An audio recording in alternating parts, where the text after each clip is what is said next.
തമിഴ്നാട്ടിൽ പ്രധാന നേതാക്കൾ ഇന്ന് പത്രിക സമർപ്പിച്ചു. ഉപമുഖ്യമന്ത്രി ഉദയനിധി സ്റ്റാലിൻ ചെന്നൈ ചെപ്പോക്കിലും ടിവികെ അധ്യക്ഷൻ വിജയ് തിരുച്ചിറപ്പള്ളി ഈസ്റ്റിലുമാണ് പത്രിക നൽകിയത്. വിജയ് വൈകിട്ട് 4 മണിവരെ മണ്ഡലത്തിൽ പ്രചാരണം നടത്തും. മുഖ്യമന്ത്രി എം.കെ. സ്റ്റാലിന്റെയും Anna DMK general secretary Edappadi K. പളനിസ്വാമിയുടെയും റോഡ് ഷോയും ഇപ്പോഴും തുടരുകയാണ്. റോഡ് ഷോയായാണ് ഉദയനിധി സ്റ്റാലിൻ റായപ്പേട്ടയിലെ കോർപ്പറേഷൻ ഓഫീസിലെത്തിയത്. ദയാനിധിമാരൻ എം.പിയും ഒപ്പമുണ്ടായിരുന്നു. 2ാം തവണയാണ് ഉദയനിധി ചെപ്പോക്കിൽ ജനവിധി തേടുന്നത്. ഭരണ തുടർച്ച ഉറപ്പെന്ന് ഉദയനിധി സ്റ്റാലിൻ.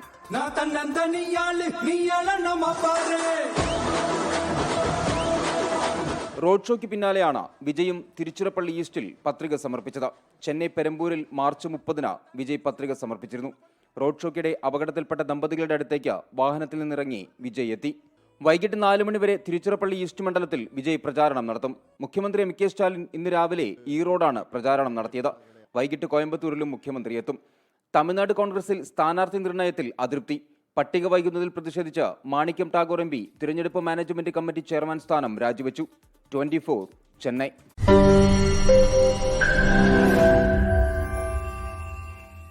ലോകത്തെവിടെയായാലും ഏത് സമയത്തും 24 വാർത്തകളും ഓഗ്മെന്റഡ് റിയാലിറ്റി പാക്കേജുകളും എക്സ്പ്ലെയിനറുകളും വിശദമായി കാണാൻ ഞങ്ങളുടെ യൂട്യൂബ് ചാനൽ നിങ്ങൾക്ക് സബ്സ്ക്രൈബ് ചെയ്യാം.